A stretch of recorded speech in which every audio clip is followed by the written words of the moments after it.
31장 6절 시작. 내가 하나님 거짓을 숭상하는 자들을 미워하고 여호와를 기자하리라. 아멘. 이번에 세월호 사건 너무 참담하고 또 허탄한 일입니다. 그런데 거기 사건 중에서 한 가지 이제 파헤쳐지면서 참 재밌는, 뭐라 그럴까, 재밌는 게 아니라 놀라운 배경이 하나 있었습니다. 청해운 그 대표가 이제 구원파 이단이죠. 구원파의 교주였고, 또 그러면서 거기 이제 그 직원들이 90%가 구원파였다 했었는데요. 제가 한 기사를 읽게 됐는데 하나 넘겨주시면, 이분이 정동섭이라는 이 교수님이 침신대 교수이기도 했고 한동대 교수이기도 했고 그랬더라고요. 이 사람이 쓴 내용을 잠깐 보게 됐습니다. 어떤 내용인지 이제 다 읽으면 좋지만 한 부분만 조금 인용하면 이렇습니다.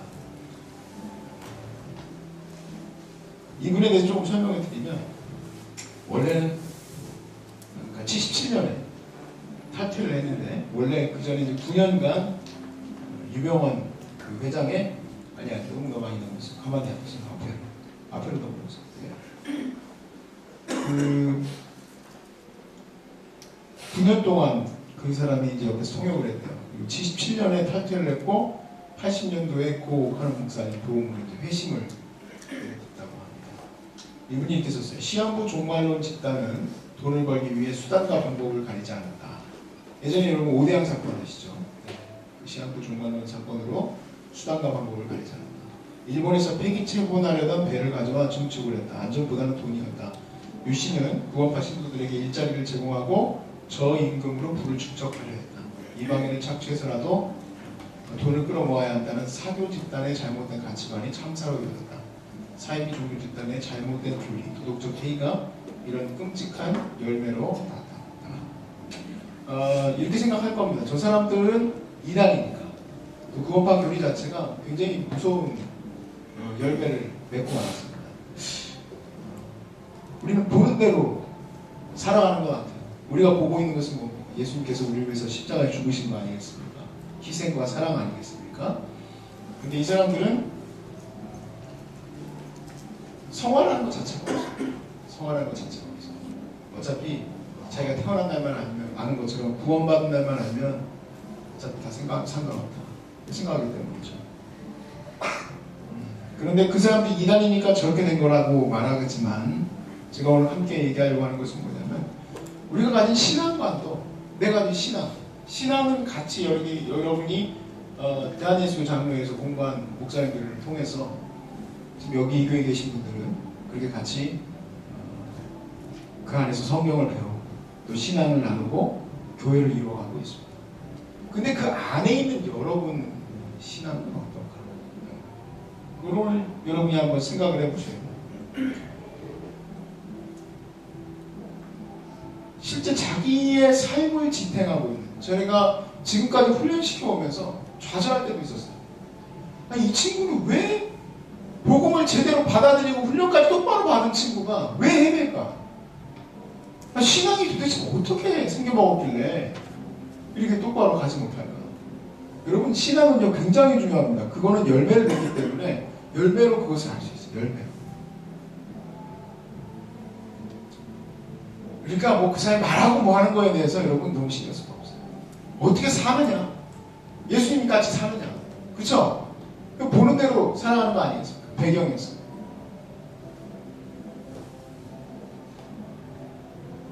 엉뚱한 신앙관을 갖고 있어요. 제가 아까 그것을 얘기 드린 게, 요 다음 그림 나오면 김세훈 교수 여러분 혹시 아시는지 모르겠어요.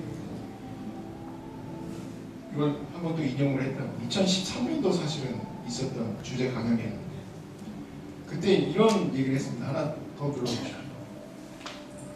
김세훈 박사는 최근 한 세미나에서 은혜는 싸구려로 전락해버리고 구원파를 이단이라고 하는 한국의 정통교회가 사실상 구원파적 복음을 선포하고 있다며, 의로운 삶이 없는 칭의론으로 인해 보네퍼가 말했듯 싸구려 복음과 구원받을 복음이 흘러치고있다. 그러니까 도덕적 행위가 뭐 장난이 아니에요. 교회 안에서 청년들이,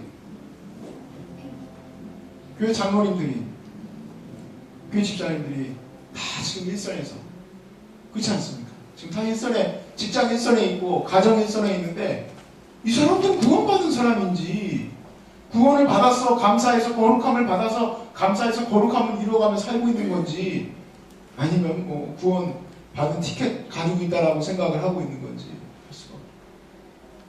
너무 괴롭습니다. 여러분, 우리가 신앙관도요, 역사적으로 보면 그것들이 잘 보여집니다.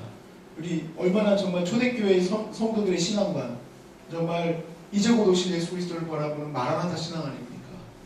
그 신앙이 맺은 아름다운 열매들, 그 열매로 그 나무를 알 수 있어요. 또 타락할 대로 타락해버렸던 중세교회, 그리고 개혁교회의 아름다운 그 종교개혁의 아름다운 열매들, 또 미국의 청교도 신앙, 아름다운 열매들을 맺었던 그 신앙을 여러분이 배우려고 해야 돼요. 그 신앙. 오늘 저는요, 우리가 잘못된 신앙관, 제가 사실은 이 잘못된 신앙관 여러 가지를 막 다 썼었어요, 사실은. 그런데 여러분하고 같이 나눌 수가 없으니까 오늘 한 가지 잘못된 신앙관만, 청년들에게서 제일 많이 나타나는 한 가지 잘못된 신앙관만 우리가 나누려고 합니다. 그 신앙관은 다음에 놓은 것입니다. 바로 뭐냐면,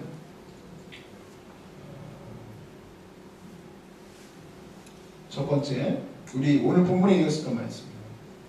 세속주의적 신앙관. 제가 여러분하고 함께 나누려고 하는 신앙관. 세속주의적 신앙관. 오늘 본문에서 보니까 다시 한번 보면, 내가 허탄한 거짓을 송상하는 자들 미워하고 여호와를 의지하라. 이 시인은 지금 절대 의존의 신앙입니다. 여호와 하나님을 절대 의존하는 신앙. 물론 이제 본문에서 말하는, 다윗이 말하는 이 허탄한 거짓을 숭상하는 신앙은 시대적으로 봤을 때는 우상 숭배로 말합니다. 그러니까 시대적으로 봤을 때 아세라의 목상일 수 있죠. 그 우상 숭배가 아세라의 목상, 뭐 바알 숭배, 그런 것일 수 있겠죠. 또 어떤 사람들은 점괘이기도 합니다. 에스겔서에서 나오는 점괘. 또 신약에서 나오는 우상 숭배, 자기 배가 우상 신이에요. 자기 욕심. 요한일서에서 뭐라고 합니까? 육체의 정욕, 이생의 자랑, 육체의 정욕, 이생의 자랑, 안목의 정욕. 이것이 바로 뭡니까? 우상.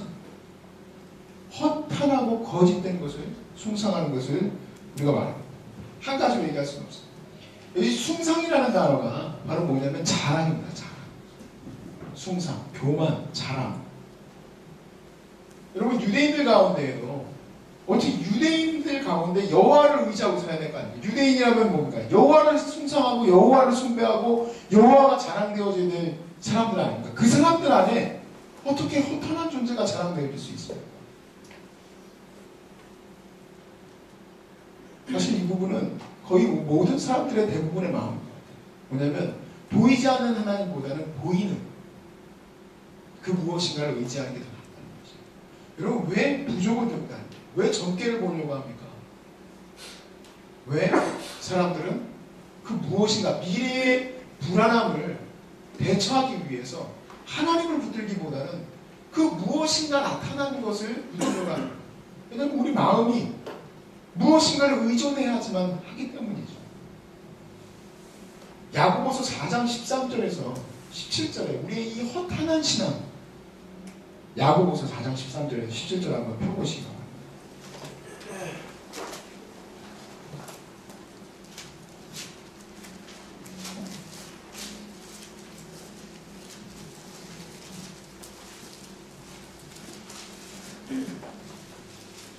자, 야고보서 4장 13절에서 17절. 들으라, 너희 중에 말하기를 오늘이나 내일이나 우리가 어떤 도시에 가서 거기서 1년을 머물며 장사하여 이익을 보리라 하는 자들아, 내일 일을 너희가 알지 못하는구나. 너희 생명이 무엇이냐?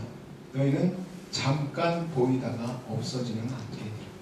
너희가 도리어 말하기를 주의 뜻이면 우리가 살기도 하고 이것이나 저것을 하리라 할 것이거늘 이제도 너희가 허탄한 자랑을 하니 그러한 자랑은 다 악한 것이라.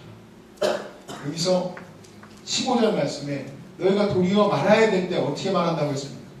우리가 주님의 뜻이면 우리 청년의 때 선교하고 이런 데 참여하고 코스타 참여하고 은혜 받고 선교에서 은혜 받고 그러면 주여 내가 주의 뜻이면 아프리카도 가고 제가 캄보디아도 가고 그렇게 하나님의 뜻대로 살겠습니다. 고백했잖아요, 여러분. 여기서 하나님의 뜻을 위해서 살겠습니다 하고 손들라고 손 들으셨잖아요. 앞으로 나오고 나오고 하나님 내가 주의 뜻대로 살기를 원한다고 작정을 했는데 그 실상을 보니까 어떻게 살아가고 있습니다. 13절부터. 우리가 더 많은 유익을 얻기 위한 것을 위해서 자기가 살아간다는 거예요. 사실 여러분 5장 전체의 내용은 여기에 대해서 신랄하게 비판합니다. 신랄하게. 잘못된 신앙, 잘못된 신앙. 잘못된 신앙. 우리 한국교회를 지금 병들게 하는 아주 잘못된 신앙.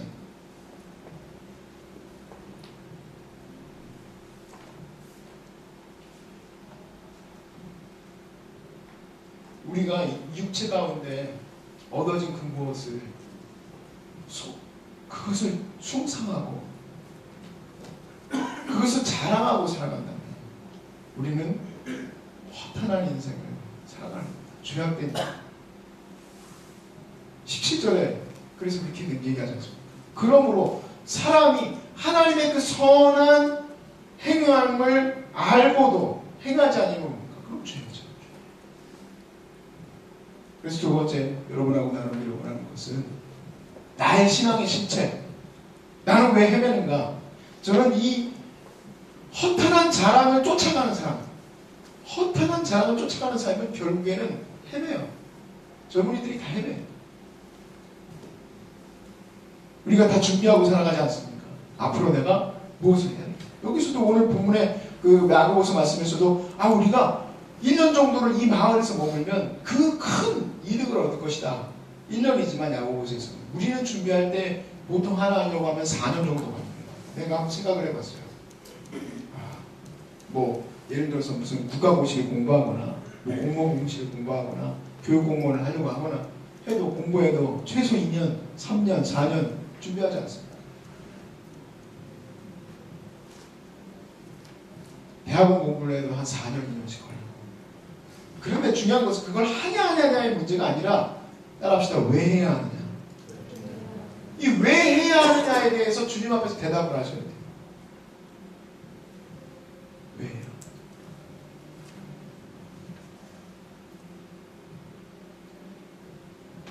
만약에 우리가 왜 헤매는지를 잘 보세요.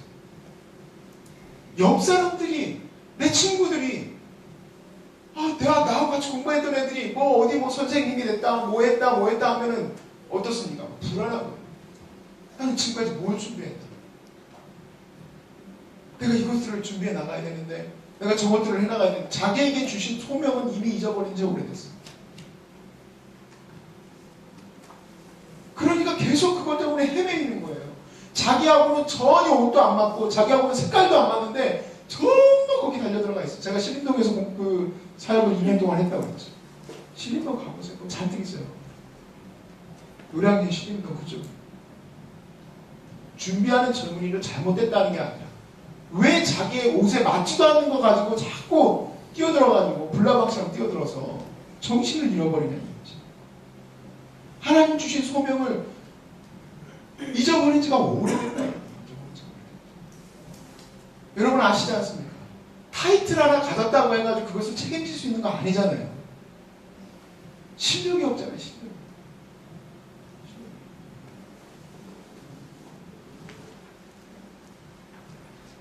혹시나 우리 부모님 세대가 사실은 그런 신앙관이었습니다. 7, 80년대의 붐이라고 말하는, 저는 이걸 붐이라고 생각하지 않습니다만, 그러나 수적으로 엄청나게 증가하게 된 핵심 신앙이 뭡니까? 아까 그거. 내 영혼이 잘된 같이 내 모든 범사가 잘 될 것이다 해가지고 왜 기도한 것 같습니까? 왜? 돈 달라고 기도한 거 아니에요? 돈 달라고 기도한 거. 물론 이렇게까지 신랄하게 비판해서 미안합니다.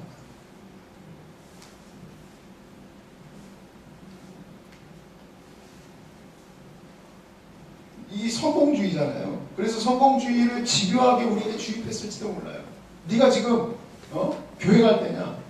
교회도 못 가게 하고 그렇게 해서 신앙 잃어버렸다가 다시 돌아온 친구들 참 많아요.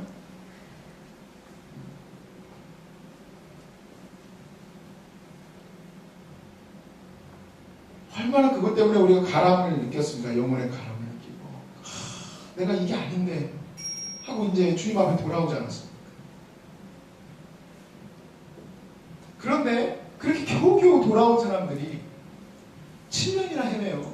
보통 대학교 때 이럴 때 한 번 헤매면 하나님을 잃어버리고 이 세상에서 헤매면 한 7년씩 걸려요. 우리 청년들 돌아온 지 저하고 같이 얘기 나누는 분들 기억나시죠? 한 8년, 7년 이렇게씩 헤매요. 말씀 하나 보십시오. 베드로후서 2장 18절입니다.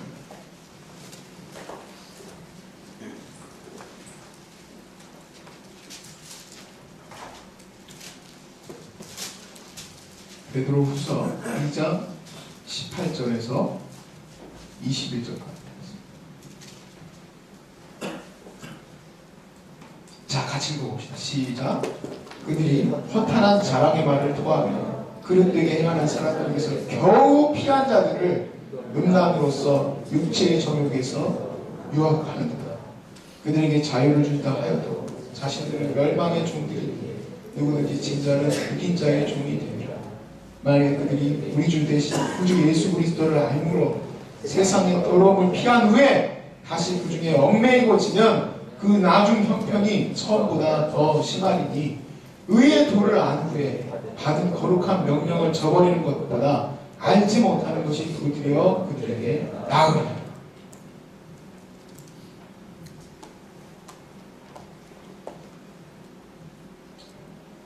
정말 어렵사리 돌아왔어요. 정말 우리 청년부 그 새가족반으로 제가 칭찬할 만합니다. 많이 정착시켜요. 아예 초신자 아니고서는 거의 대부분 정착해요. 그리고 얼마나 양육반 우리 순장들이 잘하는지 열심히 가르쳐요. 열심히 가르쳐가지고 정말 신앙으로 세워놨더니 저한테 훈련까지 받았어요. 양육반 받았어요. 훈련까지 받고 사람이 없어졌어요. 어디로 없어졌나 가만히 보니까 세상에서 헤매는 걸 다시 하나님 사명이 잊어버렸어요. 제가 콜링이라는 주제를 아예 놓았음에도 불구하고 소용없어요. 이 믿음의 전체 뿌리가 세속주의와 성공주의의 뿌리를 딱 두고 있으면 옆에서 친구들이 뭐 한다, 이 친구가 뭐 했다, 저 친구는 언제 결혼한다 이런 얘기 들으면 다 흔들리는 거야. 내가 뭐 아무것도 안 한 것 같은 거야. 여러분, 우리의 인생은 누구에게 맡겨져야 됩니까? 여러분 인생이 그런 거 얻어가도 되는 것입니까? 아니잖아요. 우리 그 고백이 왜 안 나옵니까? 우리가 믿음이 없어요.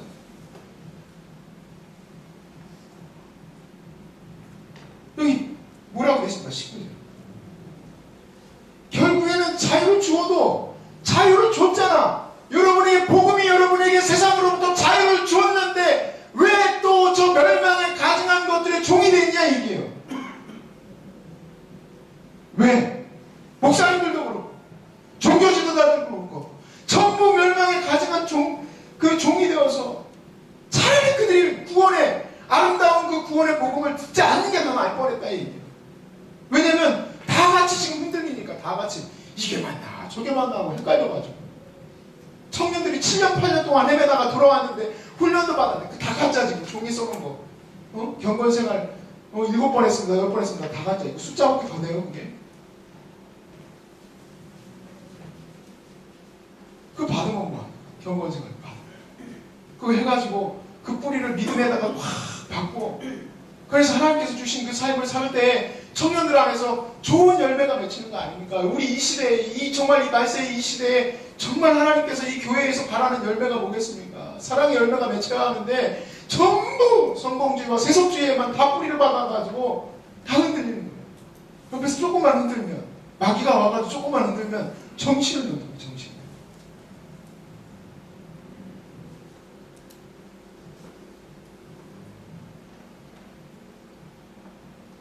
세 번째, 여러분 우리가 꼭 알아야 될 게 있습니다.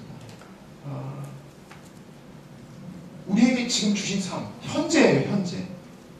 이 현재라는 삶은 하나님께서 우리에게 주신 선물입니다. 믿으십니까? 이 지금 현재는 이 정말 힘들잖아요, 여러분, 그렇죠? 와, 미치겠다. 내 미래가 어떻게 될지 모르겠다. 정신이 하나도 없다. 하는 이 현재는요, 하나님 주신 축복이에요. 선물이에요. 하나님 잘못 주신 게 아니에요. 하나님 잘못 주신 거 아닙니까? 지금 번지수가 잘못된 거 아닙니까? 하나님 나한테 주신 건 이건 엄청난 고난이에요, 주님. 지금 잘못하신 것 같아요? 저는 이 찬양할 때 우리 찬양 그거 하잖아요. 내 앞에 주어진 매일의 삶을 살다가 보면, 내 앞에 주어진 매일의 삶을 살다가 보면 그곳에 날 향한 계획, 섭리가 있다는 그 찬양하잖아요. 나 가짜로 찬양하나 봐, 그거. 부르신 곳에서 나 예배하네. 어떤 상황에도 나는 예배하네. 그거 뭐하러 찬양하는 거야?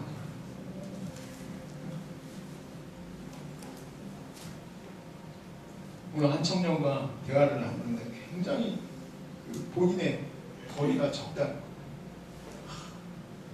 저는 거리가 참 작아요.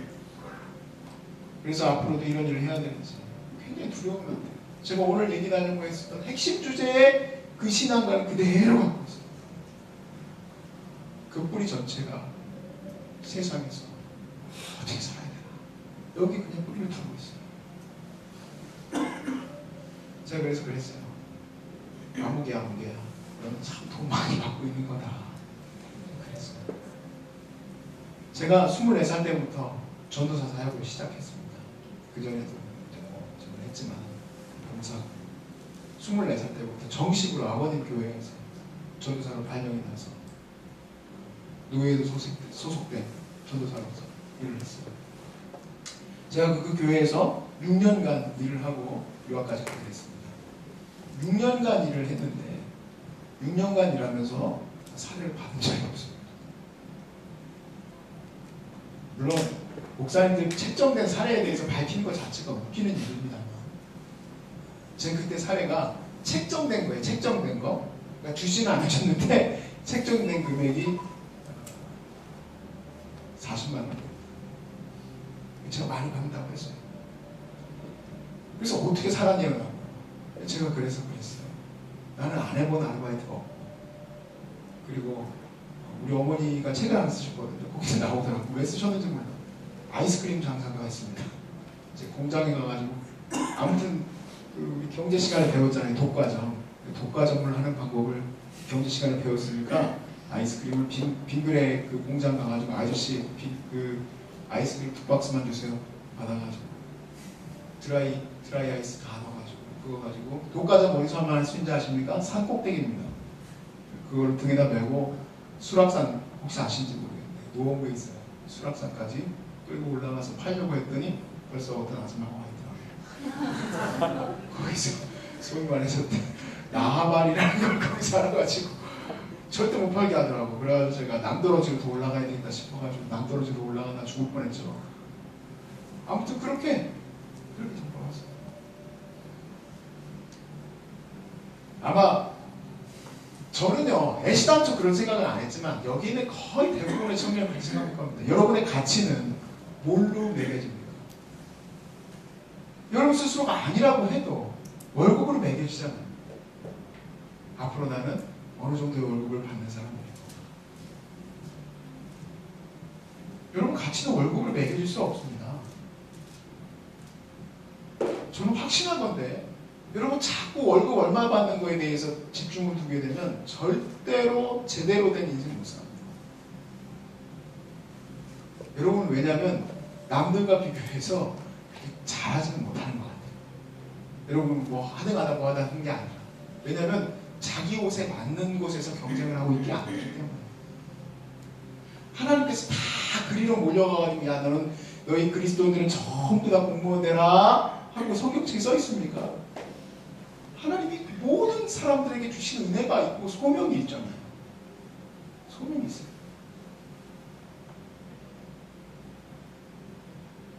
하나님께서는 우리에게 지금 현재를 왜 주셨을 것 같습니다. 현재를 주신 이유는 훈련의 기간이기 때문에 지금 나를 훈련시키는 거예요. 내게 부족한 건 그래서 찾아야 돼요. 훈련받는 사람들 가끔가다 그 고백을 해요. 아유, 훈련이 너무 힘들어요. 당연하지. 훈련은 힘들어야지 훈련이에요. 훈련이 안 힘들면 훈련이 아니고 연습이지. 훈련이 아니고 연습이죠. 어떤 분이 그러더라고요. 운동하시는 분이 이건 훈련이 아니라 고문이라고. 고문. 저는 그 정도까지는 못 시킵니다. 근데 훈련은 그 정도까지 시켜야 돼. 훈련인 거야. 진짜 여기서 헉헉 소리가 나야지 훈련이 되는 거지. 근데 하나님이 우리를 인생 가운데 그렇게 훈련시키시잖아요. 다윗이 어떻게 왕이 됩니까? 훈련받았기 때문에 다윗이 왕이 되는 거지. 하나님 필요하시니까 우리에게 인생에 이것을 주셨다 이 얘기예요. 아멘이십니까? 아멘이 세게 안 나오죠. 네, 두렵죠. 왜 내게 이 인생 가운데 이게 왜 필요한가? 우리는 다 모르지만 그것이 부족한 것은 맞는 것 같아요.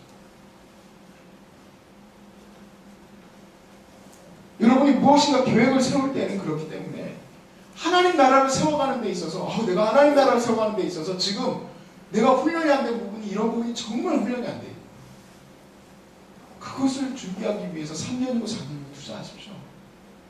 그럼 여러분도 모르는 사이에 거기에서 사랑도 생기고 또 하나님 허락하시는 물질도 허락되고 다 되는 것 같습니다. 저는 애시당초 어떤 것을 받고 간 것이 아니었기 때문에 그냥 제 마음에는 그랬어요. 내가 세계 선교를 하려면 그 영어 공부하지 말라는 책 있잖아요, 여러분.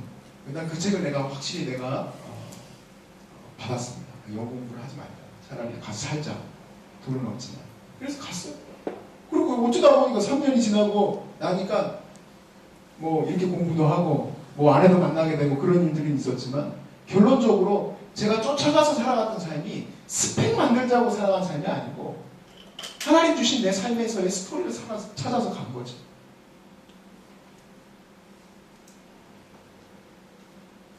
훈련을 하면은요, 뼈를 깎는 고통이 있고 또 흘리는 땀이 있어요. 근데 그 목표점이 어디냐면 훈련 받고 나아가야 될 그 목표점이 하나님 나라라. 만약에 우리가 아파트 몇 평이 우리의 인생의 목표라면 나는 살면서 이 나이 때쯤에는 이 정도 아파트, 내가 연금은 어느 정도 붙고 이게 우리의 목표라고 한다면 우리의 소망은 아무것도 없습니다. 이게 바로 총체적 난국이 시작되는 신앙관의 핵심입니다. 내 신앙관이 어디에 지금 기준을 두고 있는지를 잘 찾으셔야 돼요. 만약에 여기다가 기준을 두고 계시면 계속 뜨고 있는 요즘에 그 뉴스에서 나오는 열매처럼 여러분도 똑같이 그렇게 되는 거예요. 그러나 청교도의 신앙과 종교개혁주의의 신앙과 초대교회 신앙, 마라나타 신앙을 갖고 계시면 저는 여러분들에게 하나님이 목이 말라 하시는데 내가 열매를 어디서 먹을 수 있을까 했을 때 그 열매를 받으실 수 있을 거라고 생각합니다. 마지막으로 다윗이 이 시를 썼던 말년에 썼던 그 신학자들은 이렇게 얘기해요. 이 시는 마지막에 썼다. 제가 좀 너무 그림 무서운 걸 골라놨죠. 저도 좀 순한 것을 골라놓을까 하다가 좀 센 걸 넣어놨어요. 자기 인생을 세워가기 위해 있어서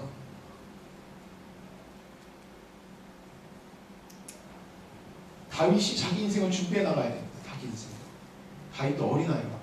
그렇지만 다윗은 뭐 준비할 수 있는 그 인생이 끝없이 휘몰아치지 않습니다. 그런데 그렇게 끝없이 몰아치는 가운데서 다윗이 말년에 쓴 이 시에서는 그가 그렇게 고백해요. 하나님께서 지금까지 인도해 주셨고 그리고 앞으로도 주님께서 인도해 주실 것이라는 것을 믿는다. 앞으로도 주님께서 인도해 주실 것이다. 그래서 시편 31편 21절로 다시 돌아봅시다.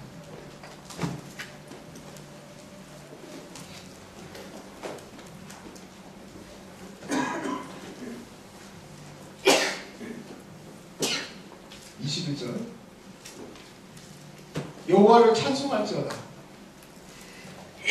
죄송합니다. 여호와를 찬송할지어다 견고한 성에서 그의 놀라운 사랑을 내게 보이셨습니다. 여러분 여기서 오해하지 마셔야 될 게 견고한 성에서 그의 놀라운 사랑을 내게 보이셨다라는 말씀은 성을 주셔서 너무 감사합니다 하고 얘기하는 게 아니에요. 이 견고한 성은요 바로 뭐냐면 다윗이 하나님께 기도했던 기도의 성을 말해요. 자 한번 보세요. 22절 시작. 내가 놀라서 말하기를 주의 목전에서 끊어졌다 하였사오나 내가 보여줄 때에 주께서 나의 간구하는 소리를 들으셨습니다. 다윗이 견고한 성 때문에 아유 나는 정말 하나님께 감사합니다. 다윗이 왕이었기 때문에 아유 나는 아무도 두려워할 것이 안 됩니다. 나는 왕이라는 직책을 갖고 있고 직위를 갖고 있고 직업을 갖고 있으니까 아무도 나를 못 건드립니다 하는 신앙을 살고 삶을 사는 것이 아닌 것을 여러분 다 아시죠? 그가 그 직위를 갖고 있건 그 직업을 갖고 있건 그가 얼마나 든든한 견고한 성을 갖고 있던 그 자리에서 그는 위태하고 두려웠습니다.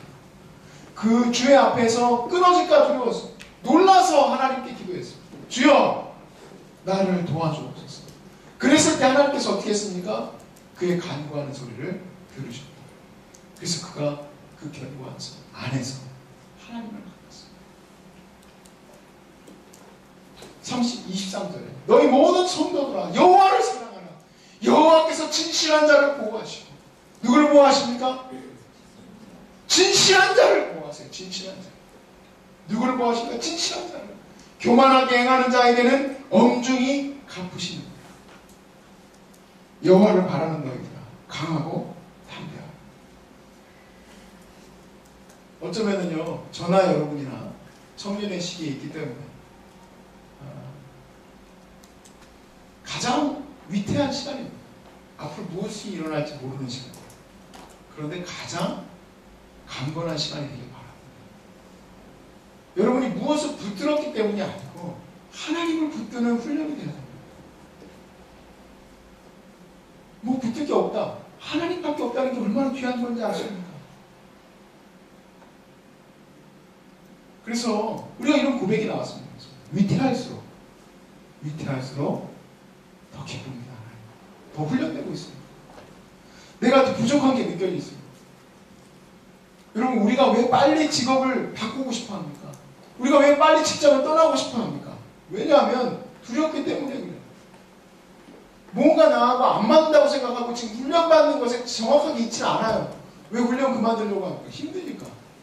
힘들어도 버텨야 훈련이 되지.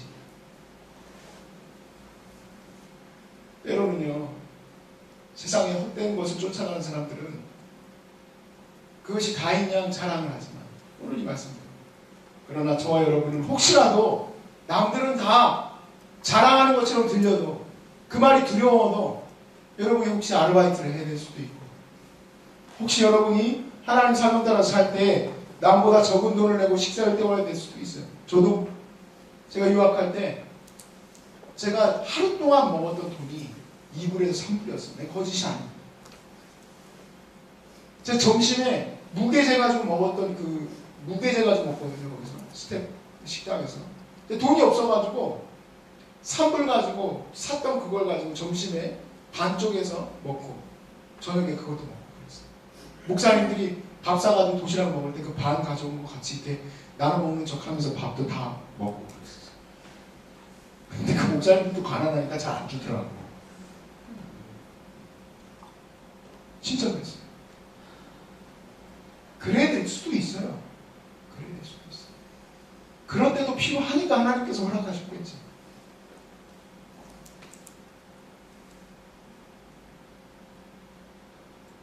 남보다 못한 삶을 살 수도 있겠죠. 때로는 남들 결혼해가지고 떵떵거리면서 몇 평짜리 아파트에서 산다더라 하고 있겠지.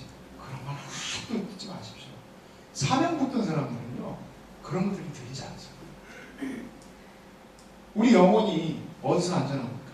예수 그리스도 안에서 안전합니다. 우리 영혼은 주님 안에서 안전합니다. 찬양하시지 않습니까? 부디 여러분들이 그렇게 고민하고 또 방황하다 세상에서 방황하다가 어렵게 교회 왔는데 제발 다시 또 방황 시작하지 마세요. 그 방황의 시작이 보통 보면 결혼할 때쯤에 생겨요. 보통. 정신 차립시다. 시절이 악하고 정말 음란하고 폐역한 이 세대 가운데 하나님이 어떻게 우리를 세우기를 원하시겠습니까? 우리 신앙의 실체를 밝히라는 게 이단이자고 끌어내라는 얘기가 아니라 내 마음에 신앙이 이단적 신앙이나 아니면 잘못된 신앙관을 갖고 있는 것을 발견했다면 우리가 앞에서 봤잖아요. 그림 몇 개 띄웠잖아요. 그거 망하는 거 봤잖아요. 그렇게 해가지고 우리 그걸 왜 따라갑니까? 그러니까 우리는 우리의 하나님께서 주신 바른 신앙 붙들고 나가시길 주님으로 축복합니다. 이런 어처구니 없는 다시 방황하는 시간이 생기지 않기를 주님으로 축복합니다.